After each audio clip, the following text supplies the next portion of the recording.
Grandma, I feel sick. Can I stay home today? I felt my granddaughter Veronica's forehead and allowed her to stay. I thought she just needed some rest. I never imagined that morning she would save my life. Because around lunchtime, while I was upstairs changing my clothes, Veronica heard the sound of a key turning in the lock. Someone entered the house. Someone who wasn't supposed to be there. Peeking silently from her room, her heart pounding so hard she thought she would be discovered, my granddaughter saw her own father, my son Benjamin, come in, and she watched him slip something into the pocket of my coat hanging by the door. Something small, something white. Before leaving, he spoke on the phone in a low but clear voice. "It's done," he said. "Tonight you can call the police. That old woman won't understand a thing." Veronica clamped her hand over her mouth to stop herself from screaming. I, upstairs, still didn't know anything. I didn't know that my own son had just condemned me. I didn't know that in a few hours the police would be knocking on my door. I didn't know that everything I had built in 67 years was about to disappear because of a lie planted in the pocket of my green coat. But let me tell you how this all began. Let me take you back to that morning, when I still believed my life was safe. That Thursday morning started like any other. I woke up at 6, I made coffee. The aroma filled the kitchen as always. That smell that has been with me for 40 years, ever since I learned to make it exactly the way I liked it. Strong, no sugar, in the white mug with orange flowers that my mother gave me before she passed away. I went upstairs to wake Veronica for school. I knocked on her door softly. "Grandma," she said in a tired voice, "I feel sick. Can I stay home today?" I went over to her bed. I touched her forehead.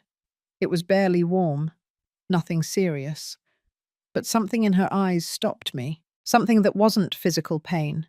It was fear, or worry. I don't know. Sometimes kids hold on to things they don't know how to say. "It's okay, my love," I told her. "You can rest with me today. We'll go down together for breakfast." I made her Earl Grey tea, toast with butter, a little bit of strawberry jam that I made last month when strawberries were cheap at the farmer's market. Veronica sat in her usual chair, the one next to the window. From there, she can see the small garden where I grow my tomato and basil plants. The morning light poured in, creating golden squares on the white tablecloth. We ate in silence, a comfortable silence, the silence of two people who love each other and don't need to fill the space with words. I have lived in this house since I was born, 67 years in the same place. I inherited it from my mother. She inherited it from my grandmother. The yellow walls I painted 20 years ago still look good. The wall clock that chimes every half hour has been here longer than I have. This house is my whole life. I got married here. My son Benjamin was born here. I was left alone here when my husband abandoned us. Benjamin was 3 years old then. I raised him by myself. I worked cleaning houses for 20 years to put him through school, to give him what I never had, to make him someone in life. And he was. He graduated. He got a good job. He married a good woman. They had Veronica. For years, I thought I had done everything right, that my sacrifice had been worth it.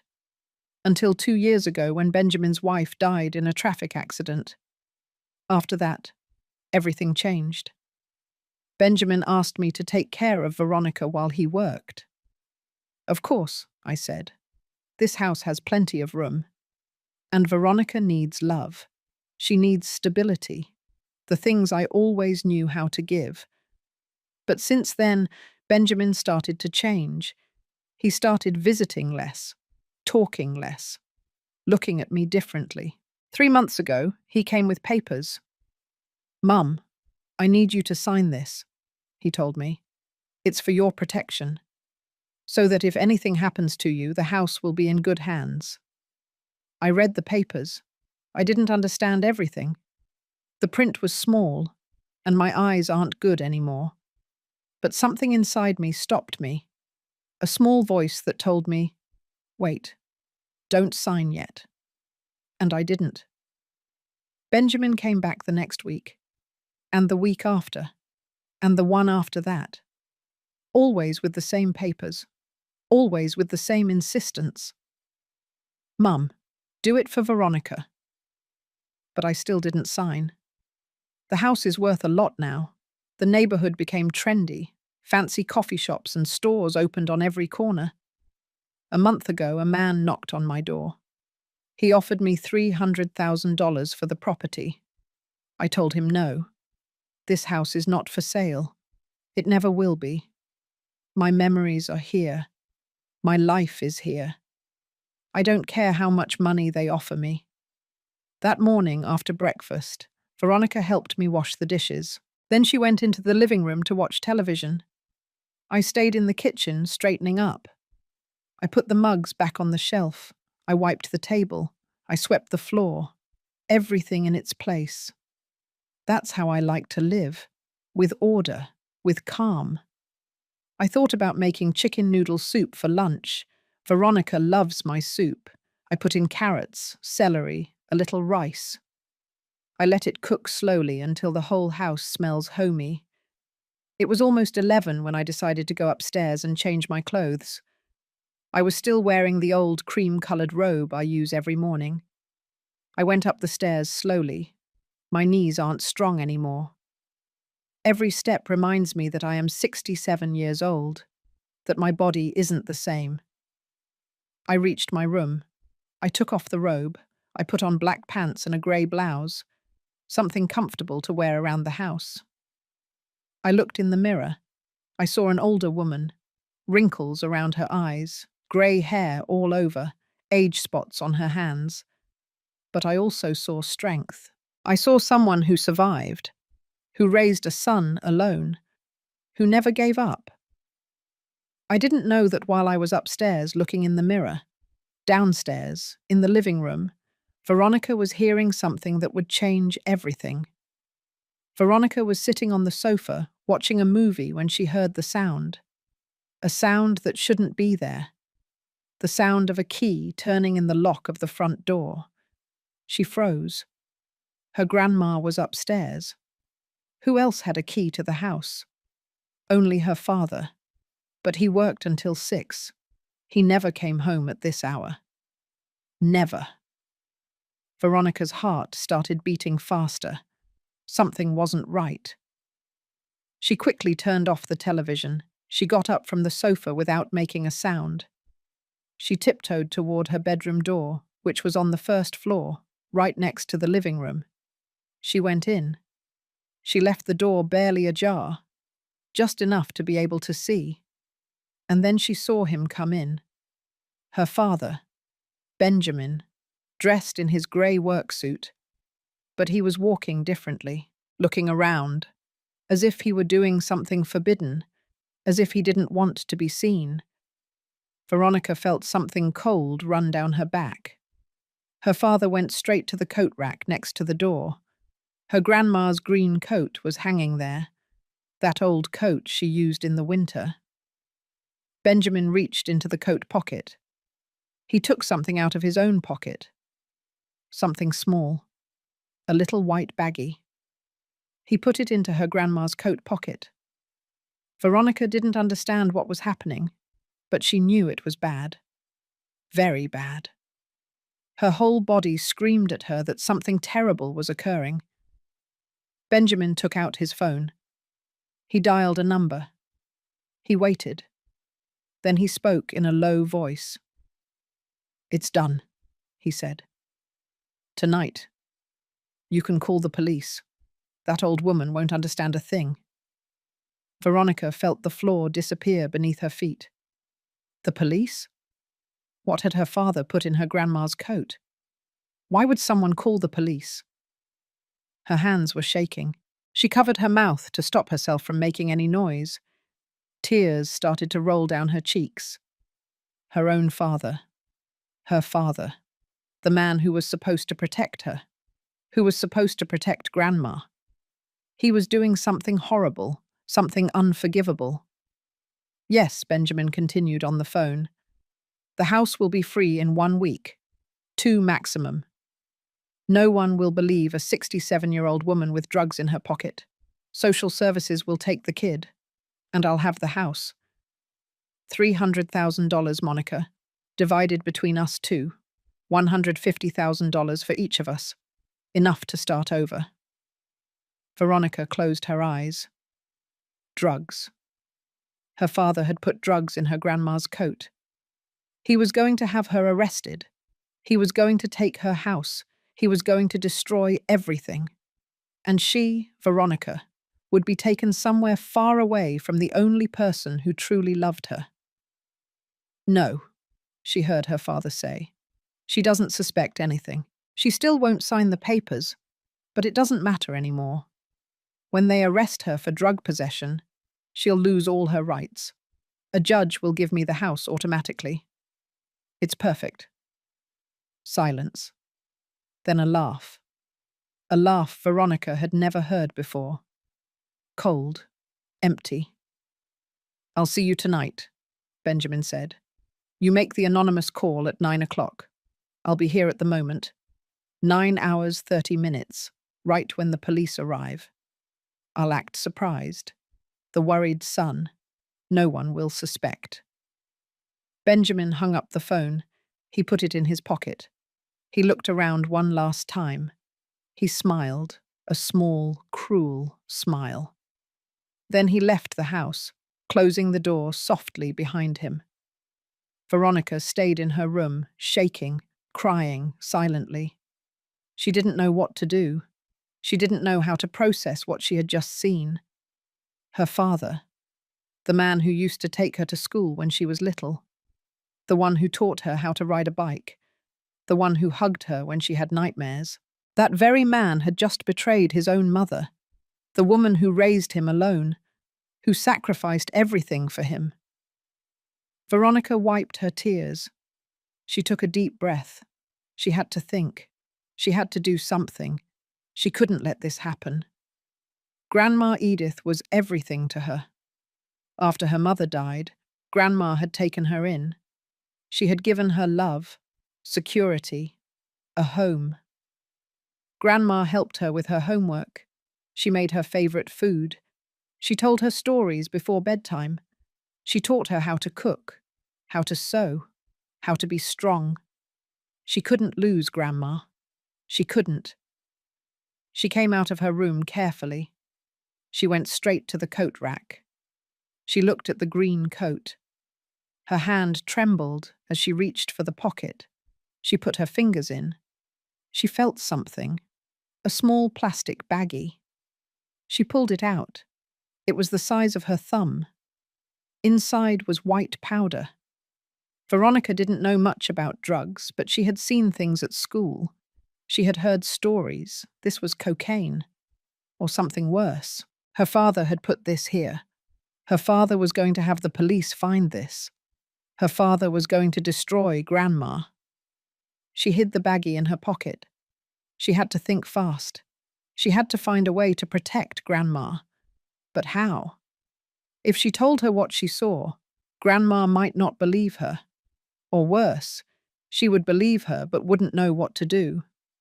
Grandma was strong, but she also trusted people, especially her son. She always spoke of him with pride. My Benjamin, she would say, my hard-working son, my good son. How could she tell her that this good son was betraying her in the worst way possible? Upstairs, Edith finished getting dressed. She walked down the stairs slowly. Veronica was already back on the sofa, with the television on, as if nothing had happened. But Edith knew her well. She noticed something different about her granddaughter. Red eyes, restless hands. Are you okay, my love? I asked. Veronica nodded quickly. Yes, Grandma. It's just the movie. It's sad. Edith wasn't convinced, but didn't push it. Sometimes children need space. I'm going to start lunch, I said. Chicken noodle soup? Veronica tried to smile. Yes, Grandma. I love your soup. Edith went to the kitchen. She took out the big pot. She put water on to boil. She started chopping vegetables, carrots, celery, onion. The knife against the wooden cutting board made a rhythmic sound, a familiar sound, a sound that always calmed her. But today there was something strange in the air. I didn't know what. I just felt that something wasn't right. I looked toward the living room. Veronica was sitting very still, too still, staring intently at the television but not really watching. In the living room, Veronica was thinking so fast her head hurt. She needed a plan. She needed proof. Her word against her father's wouldn't be enough. No one would believe a 14-year-old girl. She needed something more, something concrete, something that couldn't be denied. And then she had an idea. Her phone. She had an old phone that Grandma had given her last year.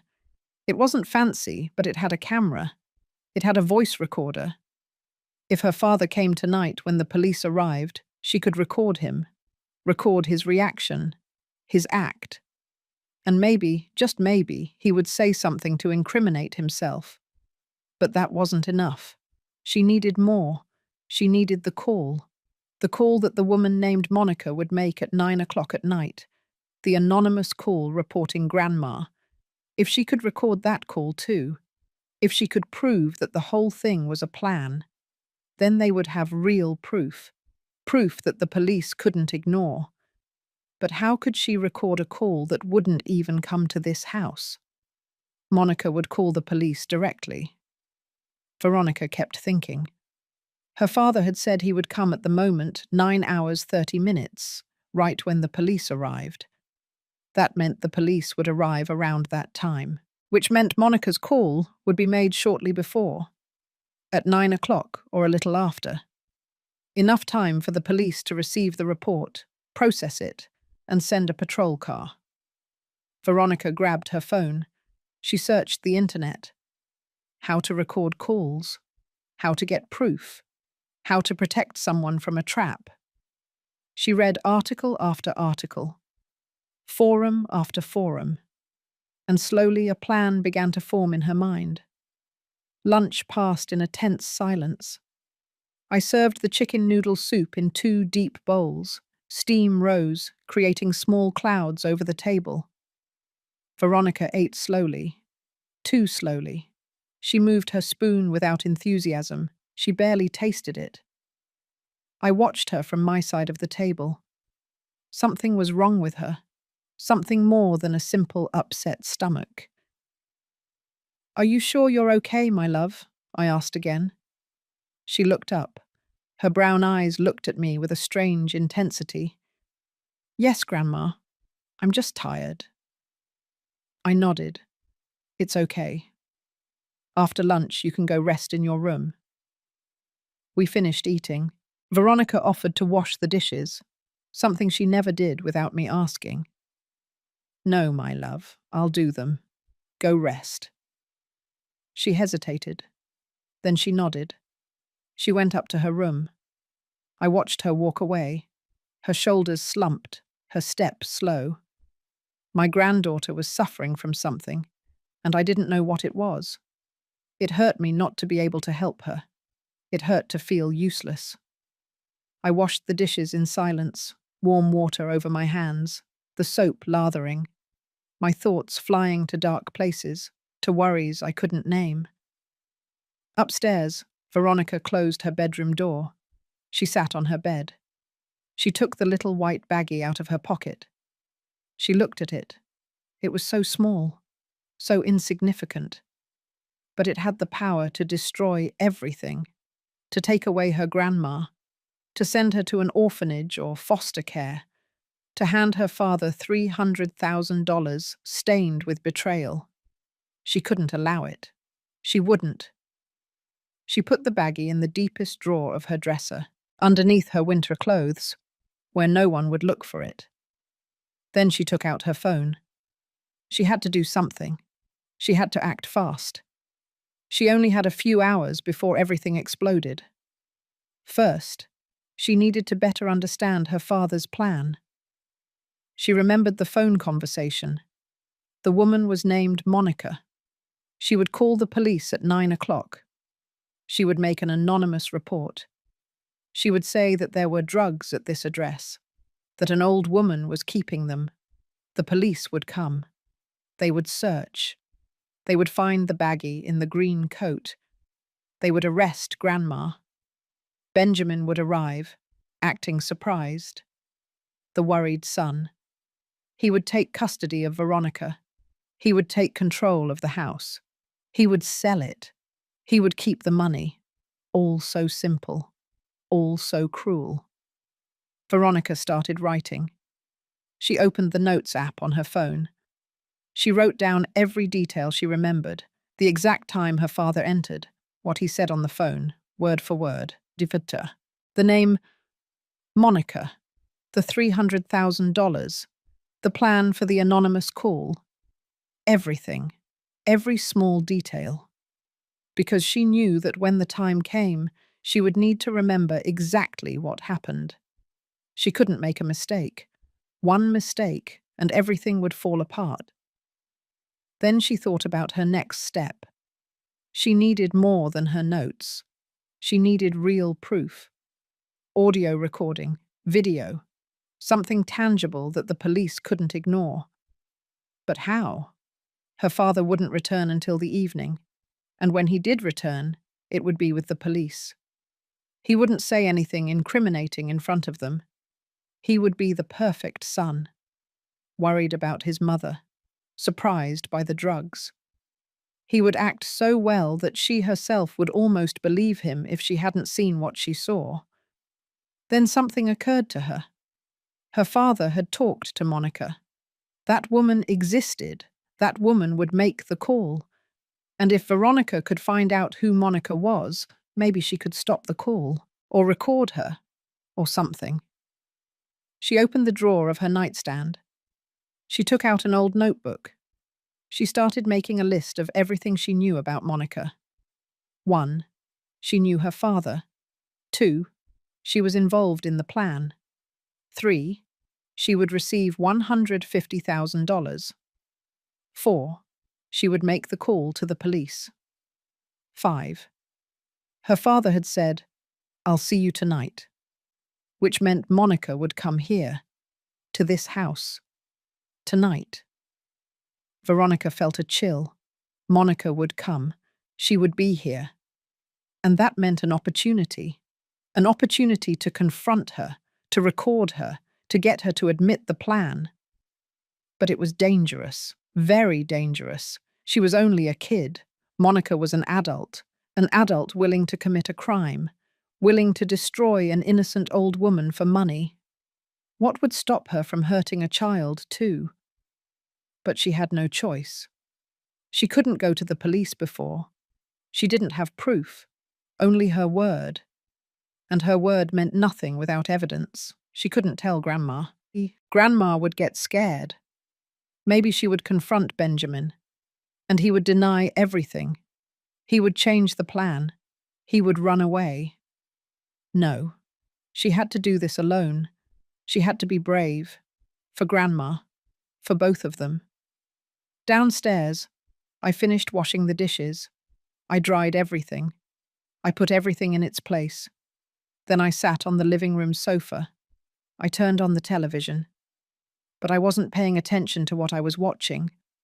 My mind was somewhere else. I was thinking about Benjamin, about how he had changed, about how he insisted on the papers, about how he looked at me lately, as if I were an obstacle, as if my existence bothered him. It hurt me to think that way about my own son, the child I raised, the man who was supposed to love me forever. But something inside me was warning me, something I didn't want to hear but couldn't ignore. I remembered the last time he came with the papers, 2 weeks ago. He walked into the house with a brown folder. "Mum, we have to talk," he said. He sat across from me at this very table. He opened the folder. I need you to sign this today. It's urgent. Why is it urgent? I asked. Because it is. Because I need to protect you. Protect me from what? He sighed, frustrated, impatient. Mum, you're 67 years old. You're not young anymore. If something happens to you, if you get sick, if you lose your mind, I need to be able to make decisions for you. For your own good. For Veronica's good. I read the papers again.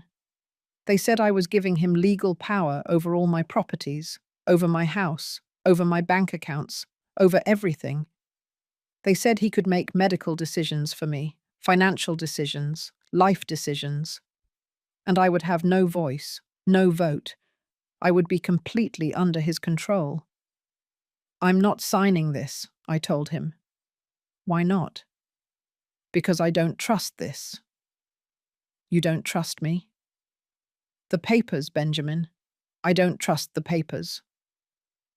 He stood up. Angry. You're stubborn. A stubborn old woman who doesn't understand what's good for her. And he left, slamming the door. Since then, he hadn't been back. He hadn't called. He hadn't asked about Veronica. Nothing. As if he had erased us from his life. And I wondered if I had done the right thing, if my distrust was justified, or if it was just the fear of an old woman seeing ghosts where there were none.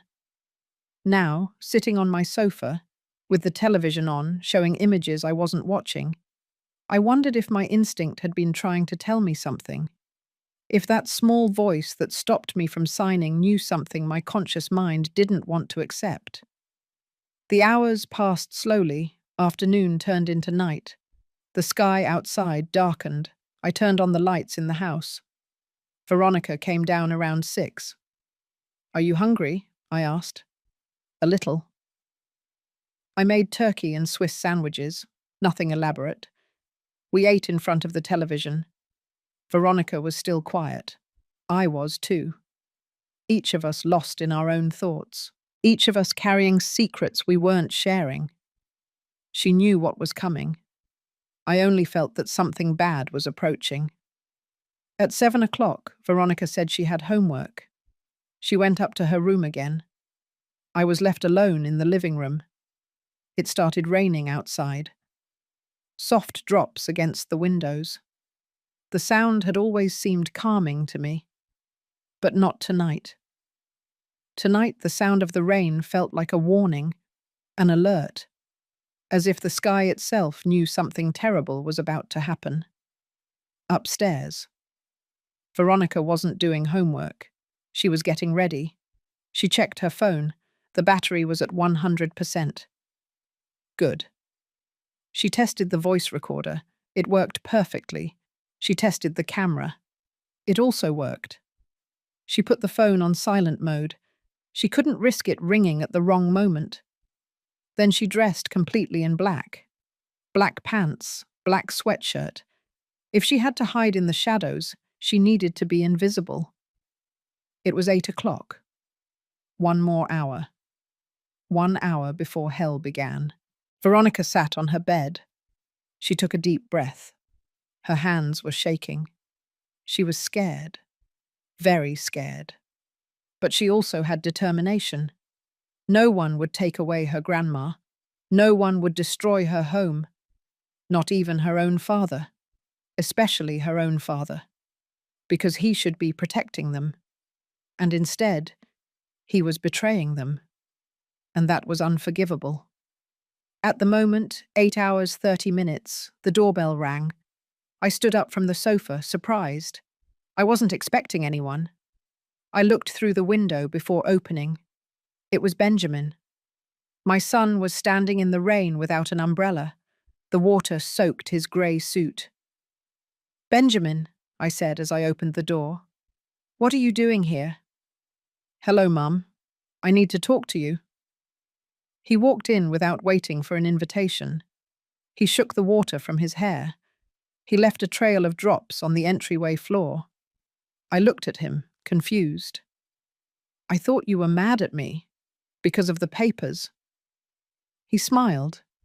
a strange smile. Let's forget that, Mum. I came to apologize. You were right. I shouldn't have pressured you. Something in his voice didn't sound sincere. But he was my son. I wanted to believe him. I wanted to think he had come in peace. Ben, sit down. I'll make you coffee. You're soaked. He shook his head. No, Mum. I don't want coffee. I just want to talk. We sat in the living room, he on the armchair, I on the sofa. The television was still on, but I turned down the volume. Benjamin looked at me with an expression I couldn't decipher. How is Veronica? He asked. Fine. Upstairs doing homework. Can I see her? Later. Let her concentrate. Upstairs. Veronica had heard the name. She had heard her father's voice. She peered down the stairs. She saw her father sitting in the living room with Grandma. It was early. Too early. He was supposed to come at the moment it's chacun.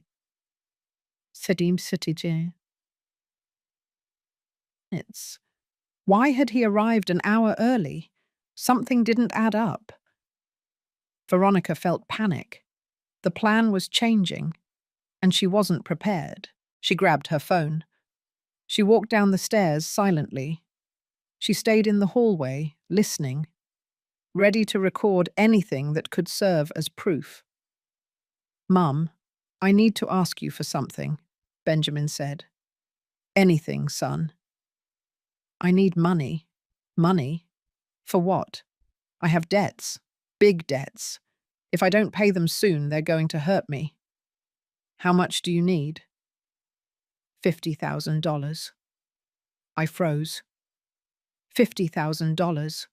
It was almost everything I had saved. The money I kept for emergencies, for my old age, to leave something for Veronica when I died. Benjamin, I don't have that much money available. Yes, you do. I know. It's in your savings account. You can take it out tomorrow. How do you know how much I have in my account? He tensed up. I just know.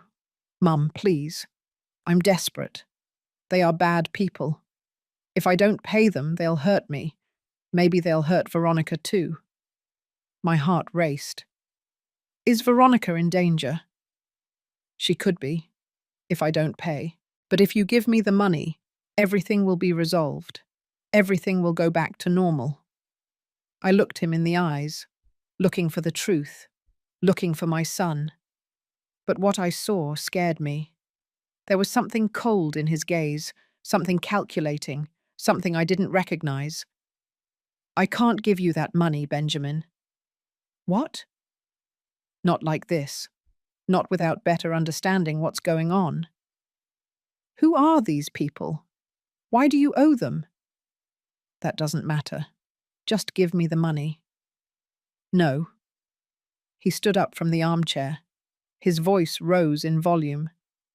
Are you telling me no? I'm saying I need more information. Information. Always with your questions. Always distrusting.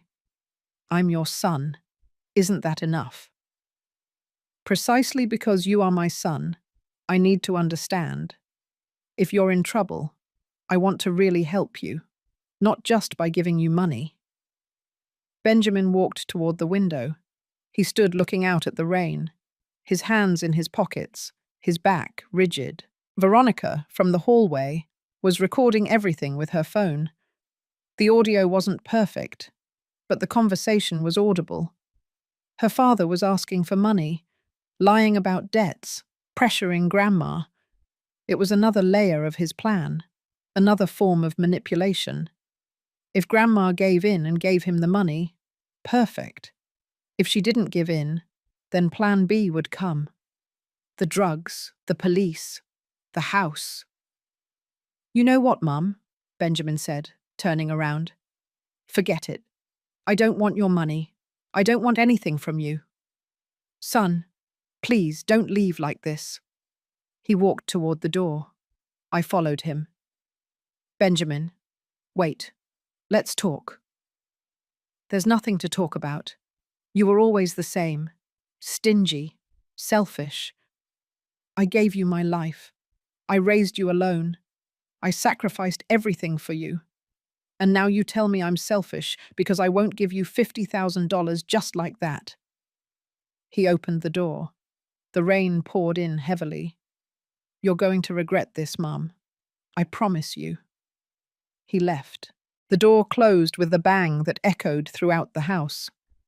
I stood in the entryway, shaking, not from the cold, but from fear. My son's words sounded like a threat. You're going to regret this. What did that mean? What was he going to do? Veronica came out of the hallway. Grandma, are you okay? I turned around. She was pale. She had heard everything. Yes, my love. I'm fine. It was just an argument. I went back to the living room. I sat down. My legs wouldn't support me. Veronica sat down next to me. She took my hand. It was small, warm, comforting. Grandma, I have to tell you something. I looked at her. Her eyes were full of tears. What is it, my love? Dad came today, when you were upstairs. I saw him. He put something in your coat, in the pocket, something bad. And he spoke on the phone. He said they're going to call the police tonight, that they're going to blame you, that they're going to take your house. I couldn't breathe. What? Veronica started crying. I'm sorry, Grandma. I should have told you sooner. But I was afraid. Afraid you wouldn't believe me. Afraid he would do something worse. I hugged my granddaughter. She was sobbing against my chest. I was trying to process what I had just heard. My son. My own son. He had sneaked into my house. He had planted something in my coat. He was going to call the police. He was going to have me arrested. For something I didn't do. For something he put there. The world was spinning beneath me. Nothing made sense. Nothing was real. Where is it? I asked in a broken voice.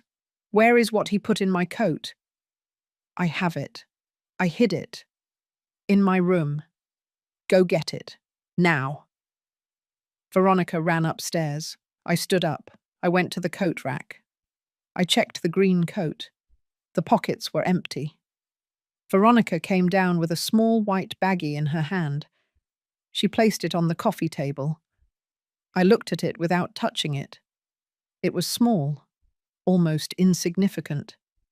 But I knew what it was. Drugs. My son had put drugs in my house, in my coat, to incriminate me, to destroy me. Tears began to stream down my cheeks. I couldn't believe it. I didn't want to believe it. But it was true. My son had betrayed me in the worst possible way. What are we going to do, Grandma? Veronica asked. Her voice was small, scared. I took a deep breath, trying to calm down, trying to think clearly. I don't know, my love, but we have to act fast. If what you're saying is true, the police are going to come tonight. Veronica nodded. Dad said a woman named Monica would make the call at 9 o'clock. I looked at the clock on the wall. It was the moment, 8 hours, 45 minutes. We had 15 minutes to decide what to do, 15 minutes to save our lives. Think, Edith, think. If the police came and found the drugs, they would arrest me. It wouldn't matter if I said they weren't mine. No one would believe me. An old woman with drugs in her house. I would look guilty, and Benjamin would show up later, acting surprised, the concerned son. But if the drugs weren't here when the police arrived, his plan would fail. They needed to find the drugs for the plan to work. Without drugs, there was no crime. Without crime, there was no arrest. Without arrest, there was no way to take my house. We have to get rid of this, I said, pointing to the baggie. How? Veronica asked.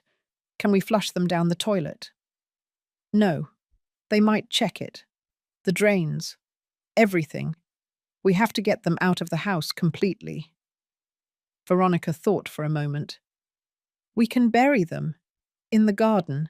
No one will see us in the rain.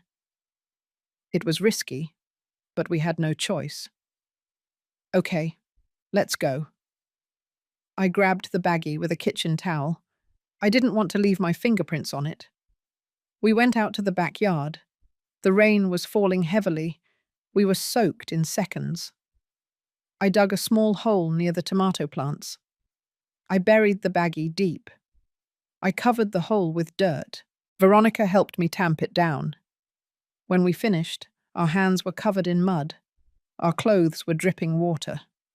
But the drugs were no longer in the house. We came in. We quickly cleaned up. We changed our clothes. It was the moment, 8 hours, 55 minutes. 5 minutes. In 5 minutes, someone would call the police saying I had drugs. And the police would come, and they wouldn't find anything. And then what? What would happen when Benjamin realized his plan had failed? What would he do? The answer terrified me. But there was no turning back. We could only move forward. We could only fight. We sat in the living room waiting, Veronica next to me, I with my hands clasped in my lap. The clock struck 9 o'clock. Somewhere in the city, a woman named Monica was dialing the police number.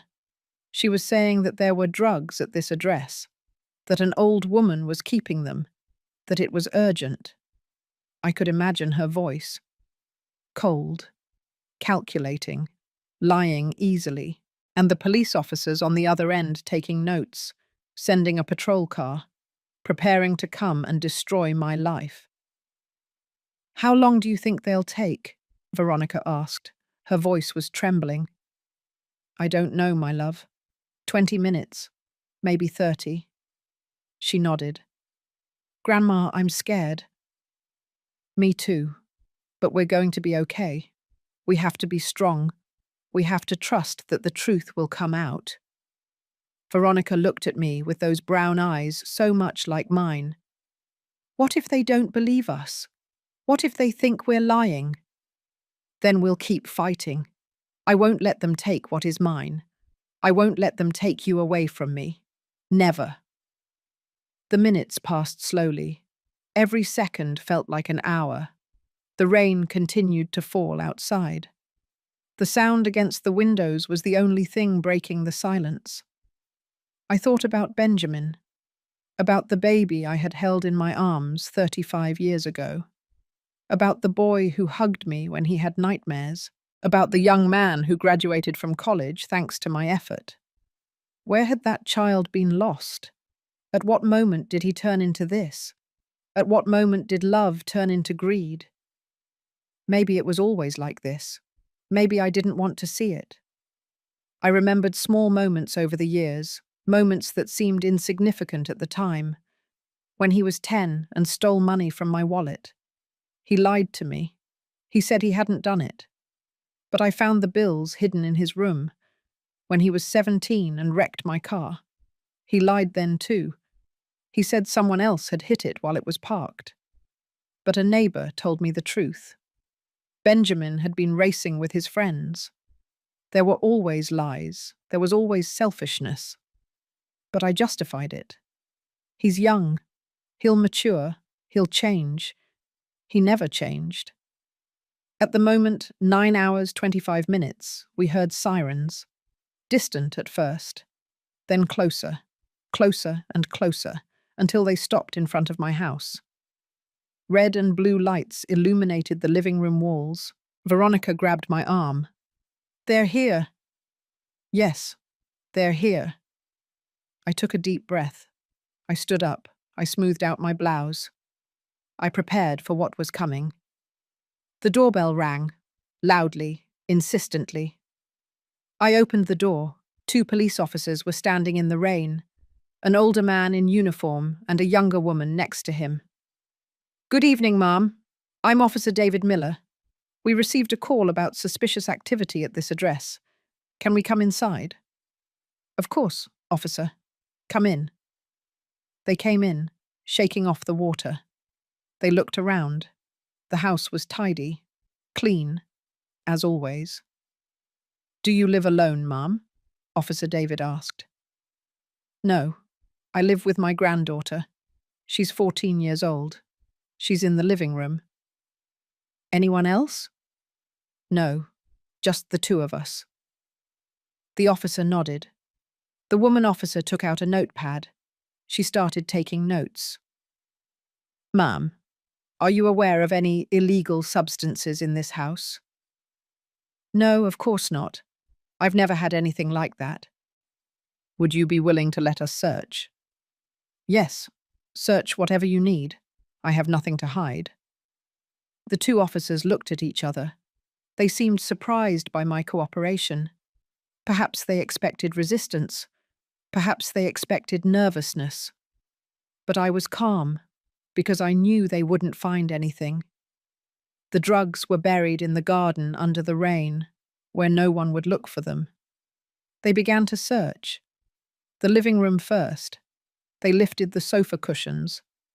They looked under the furniture. Nothing. Then the kitchen. They opened cabinets.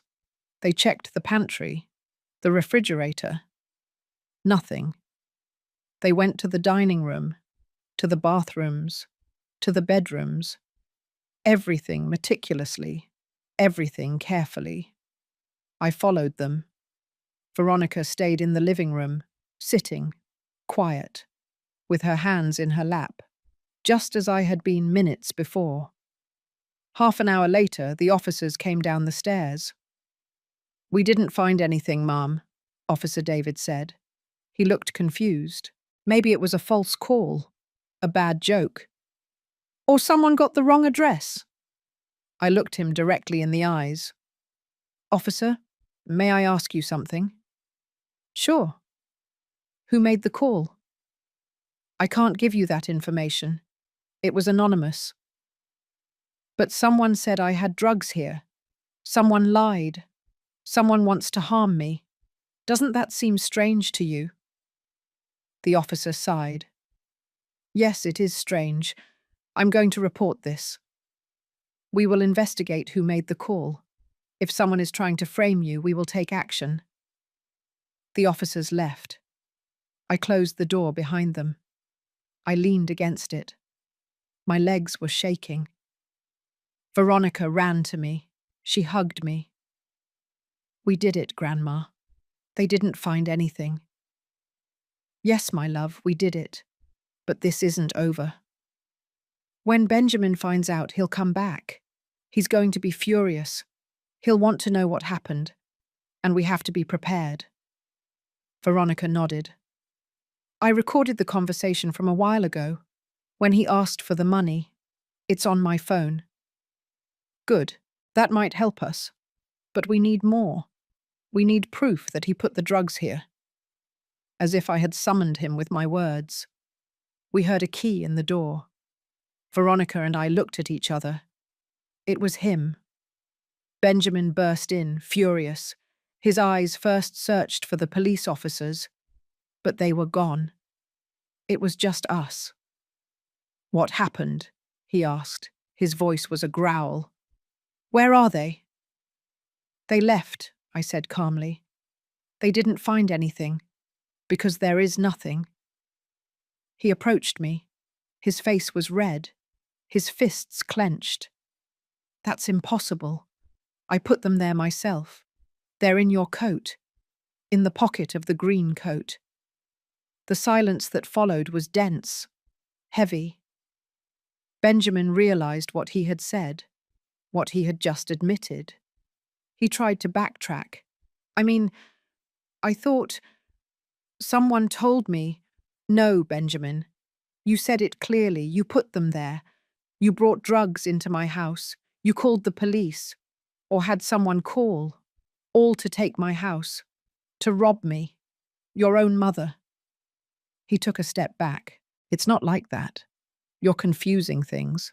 Crazy old woman. I'm not confused, and I'm not alone. Veronica heard you this morning. She saw you come in. She saw you put the baggie in my coat. She heard you talk on the phone with Monica. Benjamin looked at Veronica. She looked back at him, without fear, with disappointment, with sadness, but without fear. You, he said, you ruined everything. You're just a nosy kid. I don't regret anything, Veronica said in a firm voice. I was protecting Grandma, something you should have done. Benjamin laughed, a bitter laugh, full of venom. Protect her. She doesn't need protection. She needs to disappear. She's old, useless. She's taking up a house worth $300,000. Money that should be mine. I'm her son. I deserve it. You don't deserve anything, I said. My hands were trembling, but my voice was firm. I gave you everything.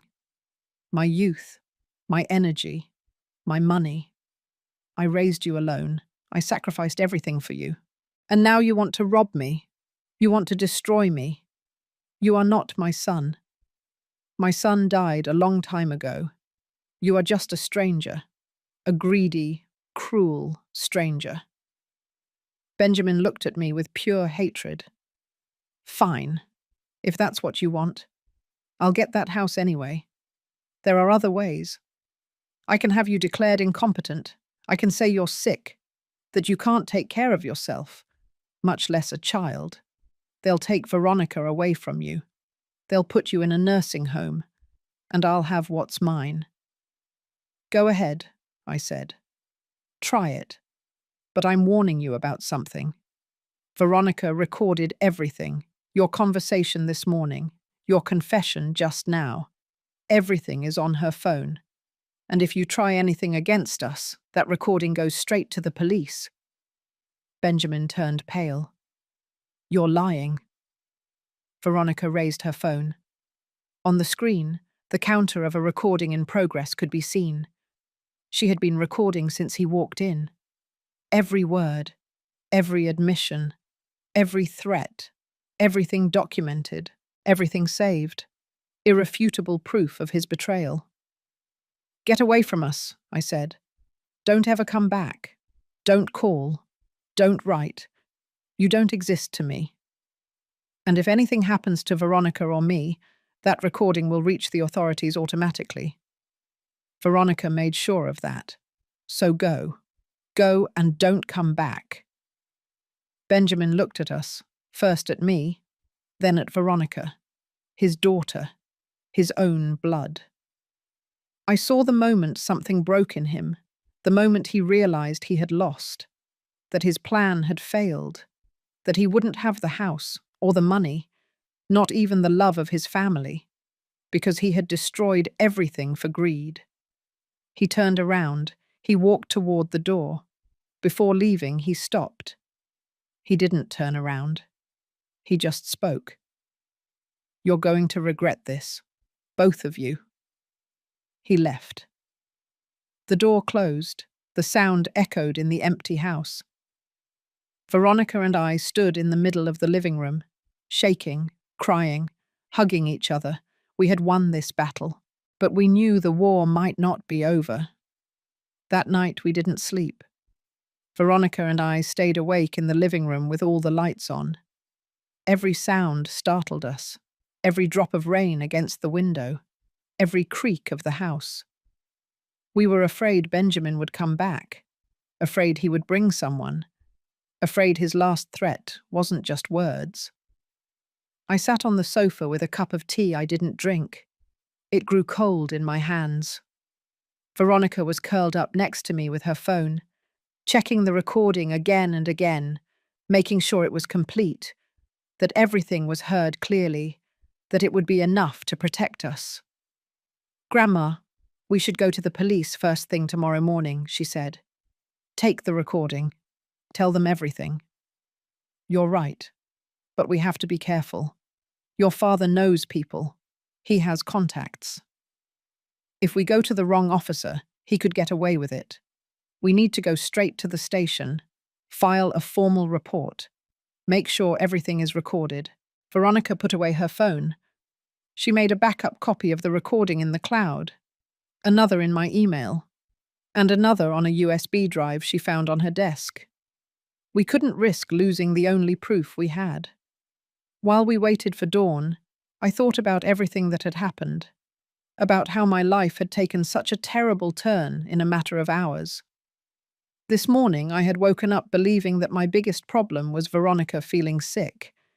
Now I knew that my own son had tried to destroy me, that he had been willing to see me arrested, to take everything away from me, to separate me from my granddaughter, for money, for a house, for pure greed. My chest hurt, a physical pain, as if someone had ripped out my heart, because in a way they had. My son had ripped out my heart. I remembered the day he was born. It was a difficult delivery, 30 hours of pain.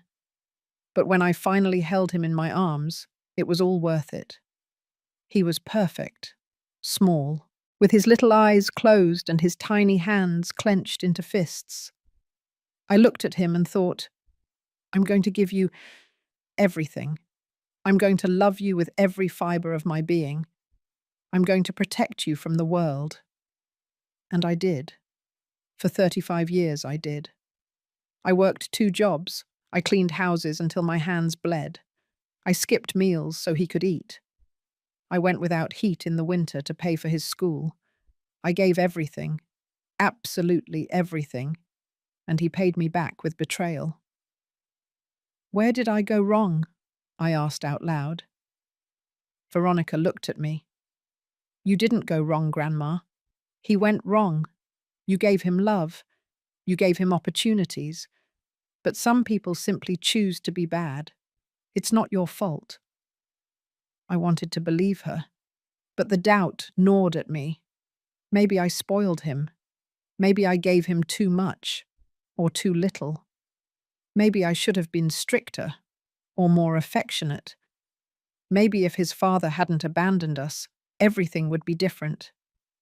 Maybe Benjamin needed a father figure, someone to teach him how to be a real man, a man with honor, with values, with respect. But there was no point thinking about the maybes, about what could have been. The reality was this: my son had betrayed me, and I had to protect myself, protect Veronica, make sure he couldn't harm us anymore. The sky began to lighten around 6 o'clock in the morning. The rain had stopped. Birds began to sing outside. A new day, a day we would face together. We got up. We showered. We dressed in clean clothes. I made strong coffee, toast, a simple but necessary breakfast. We needed strength for what was coming. At the moment, 7 hours, 30 minutes, we left the house.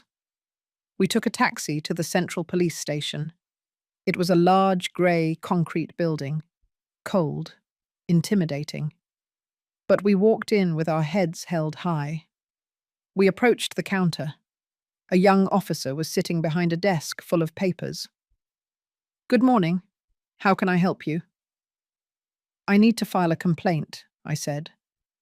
Against my son, for attempted fraud, for conspiracy, for trying to frame me with drugs that he himself planted in my house. The officer looked up. He looked at us more closely. When did this happen? Yesterday. And we have proof. Audio recordings. Witnesses. The officer took us to a small room. We sat across from a metal table. He took out forms. A recorder. He began to ask questions. We told him everything, from the beginning, from when Veronica felt sick and decided to stay home, to Benjamin's visit that morning, the drugs he planted, the phone conversation Veronica overheard, the anonymous call to the police, Officer David's visit, Benjamin's return, his confession, everything, every detail. The officer took notes. His expression changed, from skepticism to surprise, from surprise to indignation. "Do you have the recordings?" he asked. Veronica took out her phone. She showed him the files. The officer listened to them, in silence, attentively. When he finished, he sighed. "This is serious, very serious. Your son committed several crimes: possession with intent to distribute, even if they were planted; conspiracy to commit fraud; false call to the police; intimidation; threats. He could face years in prison." I felt a lump in my throat. Years in prison. My son. In jail. Part of me wanted to stop everything, forget what happened, forgive him, let him go. But the stronger part of me knew I couldn't, that I had to keep going, for Veronica, for me, for all the women who have been betrayed by their own children and didn't have the courage to report it. "I want to proceed with the complaint," I said. My voice didn't tremble. I was determined. The officer nodded. "I'm going to call a detective. He will take your official statement. We will also need the location of the drugs." "We buried them," Veronica said. "In the garden, under the tomato plants. We can show you exactly where." The officer made a call. Minutes later, an older man in civilian clothes walked in. "Detective Smith," he introduced himself. We told the story again, this time in more detail. The detective asked specific questions. "What time exactly did your son enter? Which hand did he use to put the drugs in the coat? How many minutes was he in the house? Can you describe exactly what he said on the phone?" We answered everything as best we could. Veronica was incredibly precise. She remembered every detail, every word, every gesture. Her photographic memory saved us. The detective was impressed. "You are very observant, young lady," he told her. "You could be a detective someday." Veronica smiled slightly, a flash of pride in the midst of the pain. The detective said he would send a team to recover the drugs, that they would analyze the fingerprints on the baggie, that they would investigate Monica, that they would look for the anonymous call record, that they would build a solid case against Benjamin. But he also warned us. "This is going to be difficult for you. Family trials always are. Your son will have the right to defend himself. He will hire lawyers. He will try to turn the situation around. He will say that you are framing him, that the recording is edited, that Veronica is lying. You will have to be prepared for that.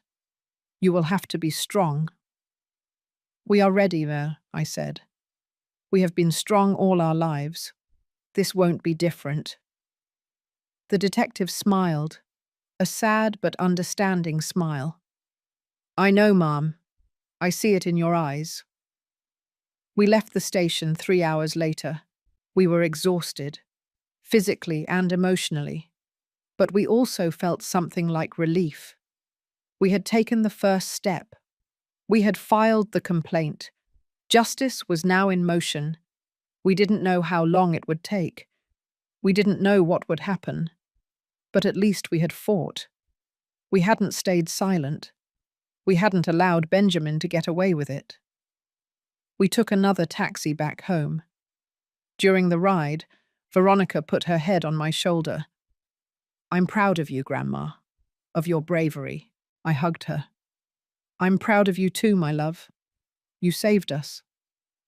If you hadn't been home yesterday, if you hadn't listened, if you hadn't acted, I would be in a cell right now, and you would be in some foster home. Thank you for being brave." We arrived home at noon. The house looked different, brighter, quieter. As if by reporting Benjamin, we had released something dark that had been living within these walls. I prepared lunch: vegetable soup, homemade bread. We ate in silence, a comfortable silence. The silence of two people who had gone through a storm and survived. After lunch, Veronica went to her room to rest. I stayed in the kitchen washing the dishes, looking out the window toward the garden, toward the place where we had buried the drugs. The forensics team would come tomorrow to retrieve them, to analyze them, to confirm our story. The phone rang. My heart stopped. What if it was Benjamin? What if he had found out we went to the police? What if he came with more threats? But when I answered, it was Detective Smith. Mrs. Edith, I have news. We found Monica. Her full name is Monica Herrera. She's your son's girlfriend. They've been living together for the last 6 months. She made the anonymous call from her cell phone. We got the records. We also found messages between her and your son planning everything. They are arresting both of them right now. My legs gave out. I sat on the kitchen floor with the phone to my ear. Arresting? Now? Yes, Ma'am. We have enough evidence. Your recording. The text messages. The call record. The drugs we recovered this afternoon from your garden. Your son's fingerprints are on the baggie. It's a solid case. They won't get out of this easily. How long? I asked. My voice was barely a whisper. How long will they be in prison? That will depend on the judge. But with all the charges, they could face between 5 and 10 years each. Maybe more if the judge decides it was premeditated, which it clearly was. I hung up the phone. I stayed sitting on the kitchen floor, crying. I didn't know if it was from relief or sadness, maybe both. My son was going to jail, my own son, the baby I had held in my arms, the child I had raised, the man I had trusted. He was going to spend years in a cell, and I was responsible.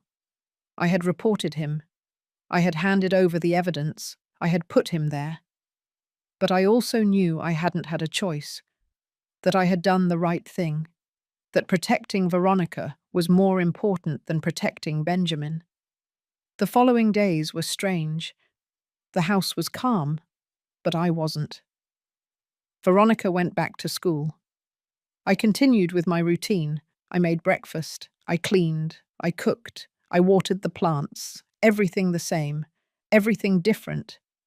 Because now every time I looked at the phone, I expected news. Every time the doorbell rang, my heart raced. I lived in constant anticipation, waiting for the detective to call, waiting for them to tell me what would happen with Benjamin, waiting for all this to finally end. A week after the arrest, I received a call from Detective Smith. Mrs. Edith, I need you to come to the station.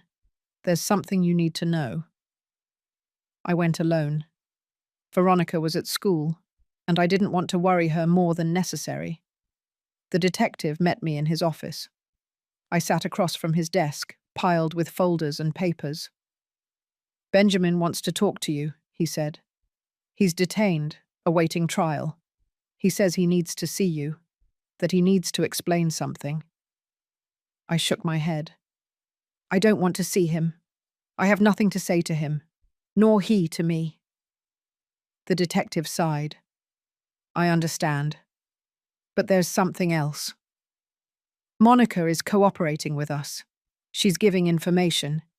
She says everything was your son's idea, that he manipulated her, that she was just following orders.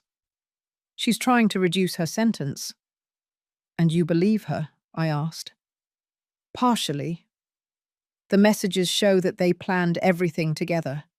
But it's true that Benjamin was the one directing. He had the information. He knew your routines.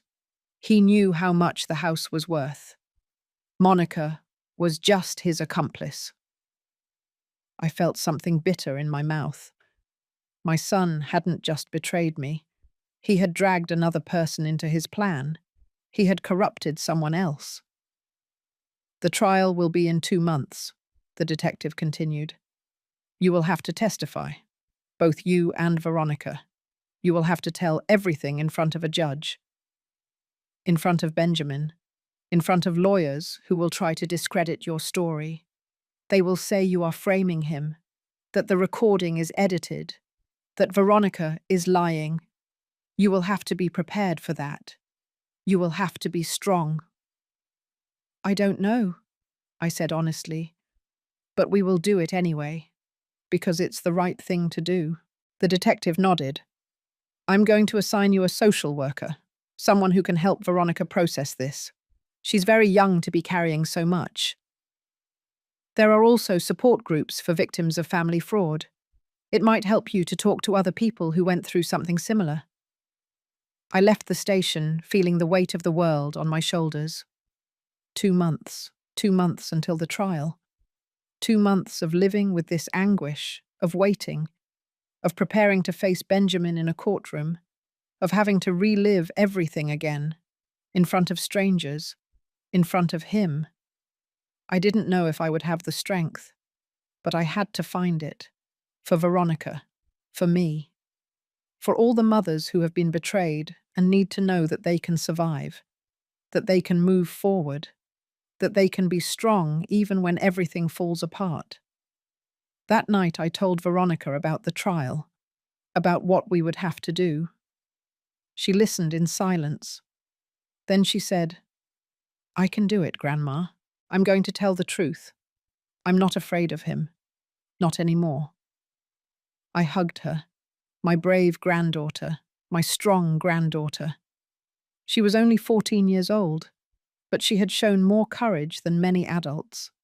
She had saved me. She had saved both of us. And now we would face whatever came next together. The 2 months passed slowly. Some nights I couldn't sleep. I stayed awake thinking about Benjamin, about how we got to this point, about all the signs I ignored over the years, about all the times I justified his behavior, his selfishness, his lies. I always found excuses. He's tired, he's stressed, he just lost his wife. But the truth was that Benjamin had always been like this. I simply didn't want to see it, because seeing it meant accepting that I had failed as a mother, that the son I raised wasn't who I thought he was.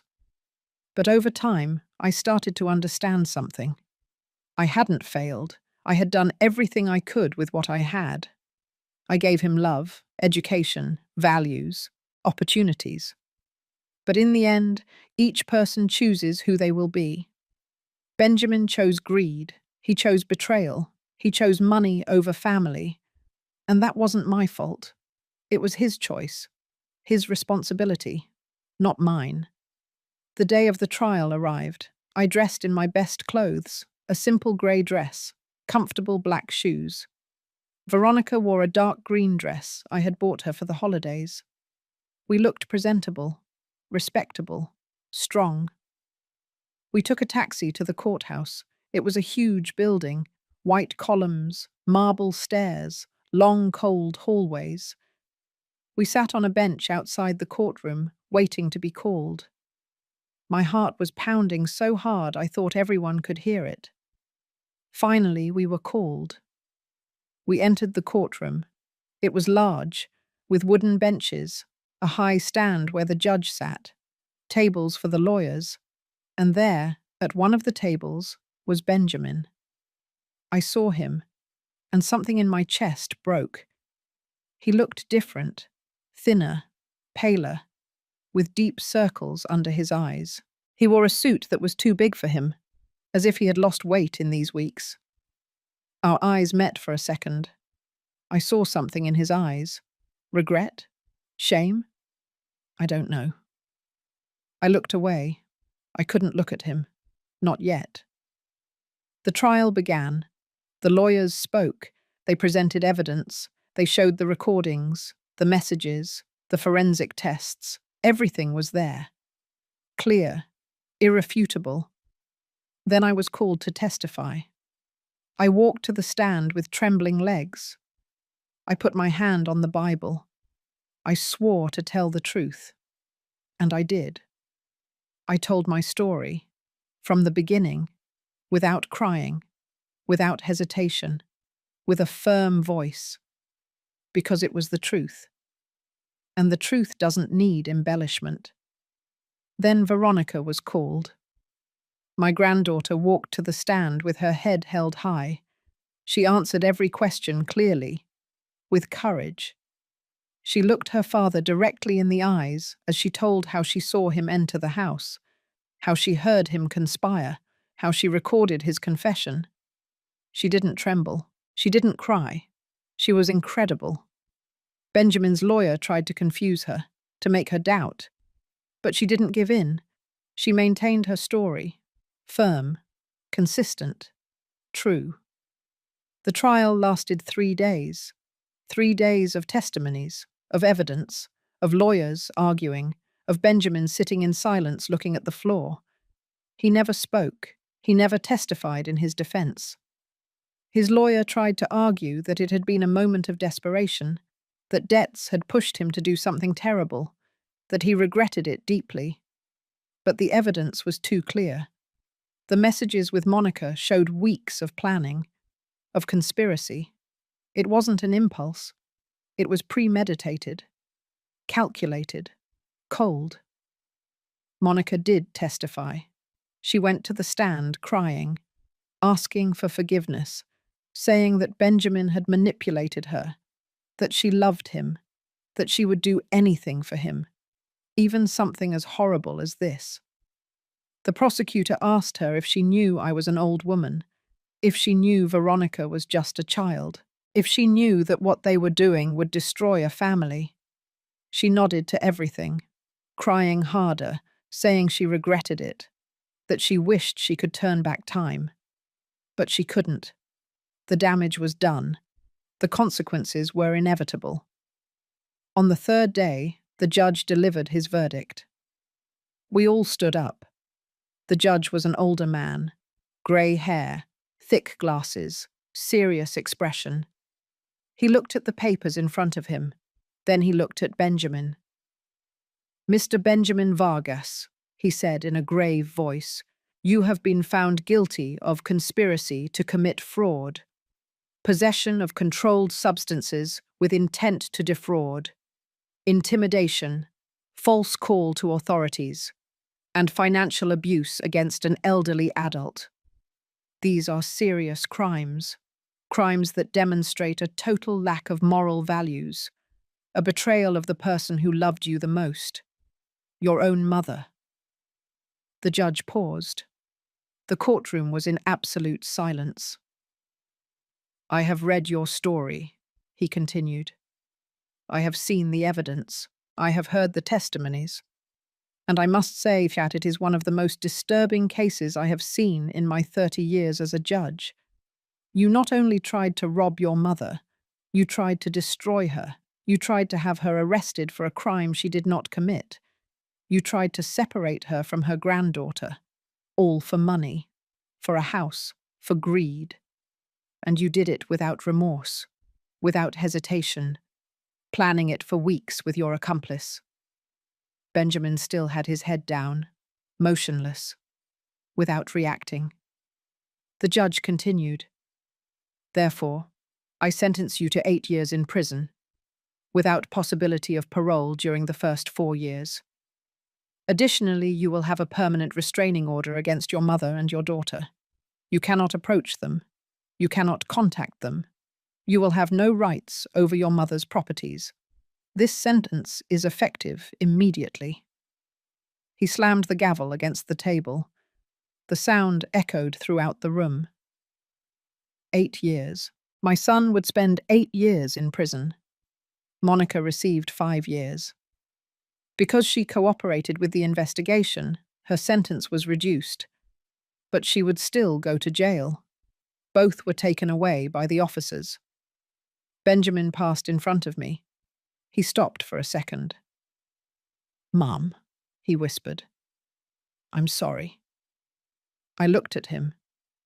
For the first time in days, I looked at him directly. There was no forgiveness in my eyes, no love, only exhaustion, only sadness. "Don't talk to me," I said. "Don't ever talk to me again." He nodded. A tear rolled down his cheek.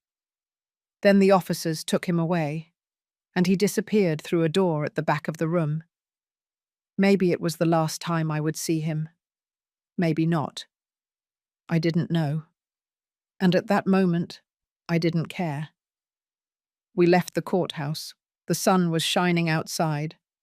It was a beautiful day, blue sky, birds singing, people walking in the streets. Life continued, as always. Veronica took my hand. "Are you okay, Grandma?" I nodded.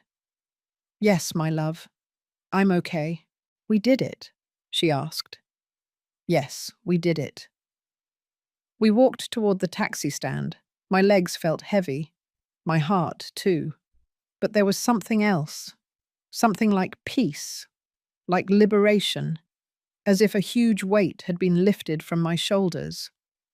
Detective Smith caught up with us before we got into the taxi. "Mrs. Edith, I want you to know something. You did the right thing.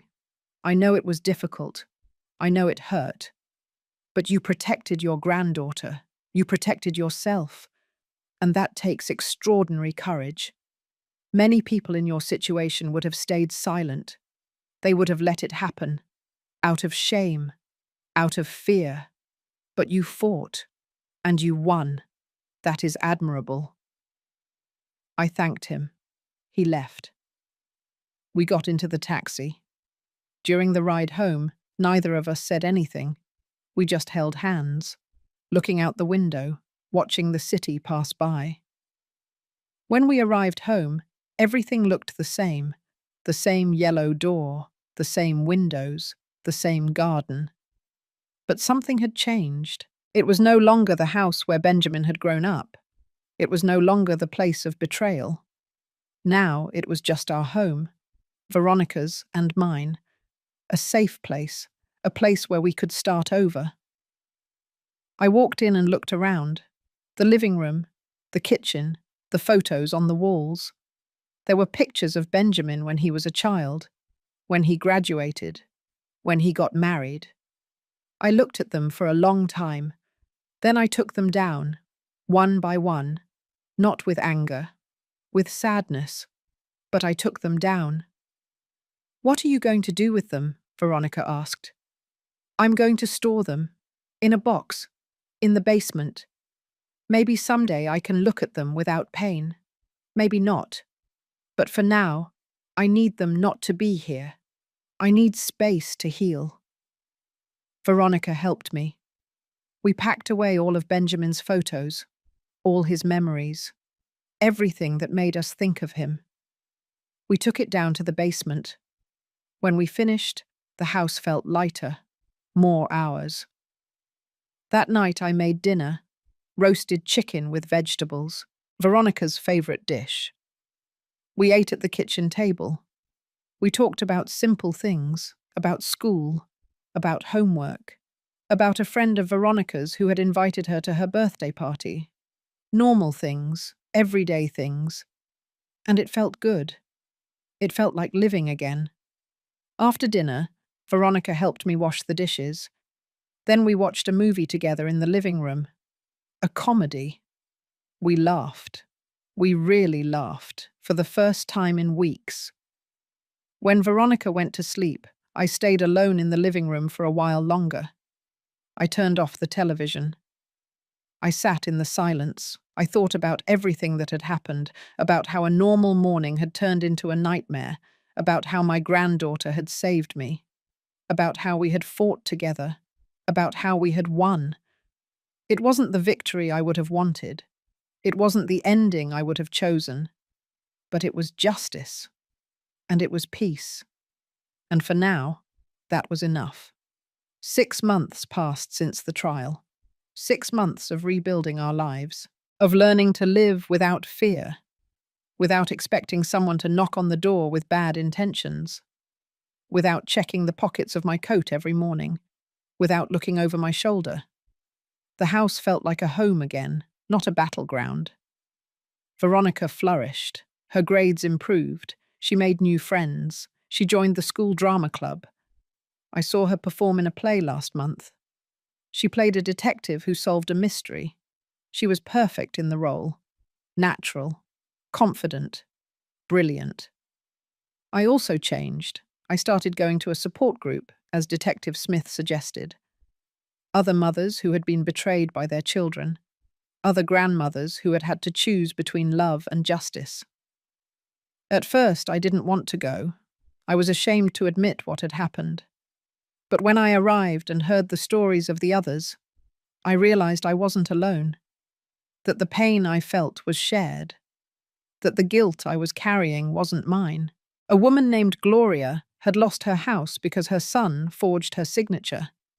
Another named Jasmine had been hit by her son when she refused to give him money. Terrible stories, but also stories of survival, of women who kept going. I learned something important in those months. I learned that a mother's love doesn't mean allowing everything. It doesn't mean sacrificing yourself until you disappear. It doesn't mean accepting abuse because it comes from your own blood. True love also includes boundaries. It includes saying no. It includes protecting yourself and those who depend on you. And sometimes the most difficult love is the one that forces you to let go. To accept that the person you raised chose a path you cannot follow. One spring afternoon, I was in the garden planting new tomato seeds. The previous ones had died during the winter. But it was time to start over. Veronica came out of the house with 2 glasses of cold lemonade. She sat next to me on the grass. "Grandma, do you ever think about him?" she asked. "Every day," I admitted. "But it doesn't hurt as much anymore. It doesn't keep me awake at night. It's like a scar. It's still there, but it doesn't bleed anymore." She nodded. "I think about him too. He was my dad. Part of me still misses him. The part that remembers when he read me stories before bed, when he taught me how to ride a bike. But then I remember what he did, and the affection is mixed with disappointment." "It's normal to feel both," I told her. "You can miss the dad he was and at the same time reject the man he became. You don't have to choose just one feeling. Humans are complicated. We can hold contradictory emotions at the same time." We drank our lemonade in silence. The sun warmed our backs. The flowers I had planted last year were blooming. Roses, daisies, sunflowers. Everything was growing. Everything was living. Despite the storm we had been through, despite the pain, life continued. And so did we. I received a letter from Benjamin 2 weeks ago. It arrived with the prison seal. I stared at the envelope for an hour before opening it. Part of me wanted to burn it without reading it, but another part needed to know what it said. Finally, I opened it. The letter was short. It said he was sorry, that he had had a lot of time to think, that he realized what he had done, that he didn't expect forgiveness, but wanted me to know that his regret was real, that he had started therapy in prison, that he was trying to understand why he became what he became, that maybe someday, many years from now, he could look me in the eyes again without shame. I read the letter twice, then I put it away in a drawer. I didn't tear it up, but I didn't answer either. I wasn't ready. Maybe I never would be. And that was okay. Forgiveness is not something that can be forced. It is not something owed out of obligation. It is something that happens when the heart is ready, if it ever is ready. For now, my heart needed to heal. It needed to focus on Veronica, on me, on rebuilding what Benjamin had tried to destroy. I changed my will. I went to a different lawyer. I explained the whole situation. We drafted a new document, clear, specific. The house would go to Veronica when I died. Benjamin would have no rights, not even if he got out of prison, not even if he apologized. This decision wasn't out of revenge, it was for protection, to ensure that Veronica always had a home, a safe place, a place that no one could take from her. The lawyer assured me that the document was solid, that there was no way to contest it. I felt relieved. One evening, Veronica and I were sitting on the sofa. She was doing her math homework. I was reading a book. Suddenly, she closed her notebook. "Grandma, thank you." "For what, my love?" "For believing me, for protecting me, for being brave." Many grandmothers in your situation would have chosen their son. They would have said I was lying, that I was confused. But you believed me from the very beginning, and that meant everything to me. I hugged her. "I will always believe you. I will always protect you. You are the most important thing in my life, my reason for going on." The months continued to pass. Summer arrived. Veronica finished the school year with honours. We celebrated with her favourite dessert, chocolate cake with strawberries. I invited some of her friends. The house was filled with laughter, with music, with life. And I realised that we had achieved something incredible. We hadn't just survived. We had healed. We had found joy again, despite everything, despite the betrayal, despite the pain. We were still here, stronger, more united, wiser. One August afternoon, I was sitting on the porch. Veronica had gone to a friend's house. I had the house to myself. The sky was painted orange and pink. The sunset was beautiful. I thought about the entire journey, from that terrible morning when Veronica told me she felt sick, when she unknowingly saved me from a trap that could have destroyed me. I thought about how a 14-year-old girl had more courage than many adults, about how she confronted her own father to protect me, about how her love for me was stronger than her fear. And I thought about myself, about the woman I was and the woman I became. Before all this, I was naive. I trusted blindly, especially my son. I believed that blood was thicker than water, that family love was unbreakable. But I learned that sometimes blood lies, that sometimes family love is one-sided, that trusting is fine, but verifying is necessary, that protecting yourself is not selfishness, it's survival, and that saying no to a son who is hurting you doesn't make you a bad mother. It makes you a wise mother. The sun set completely.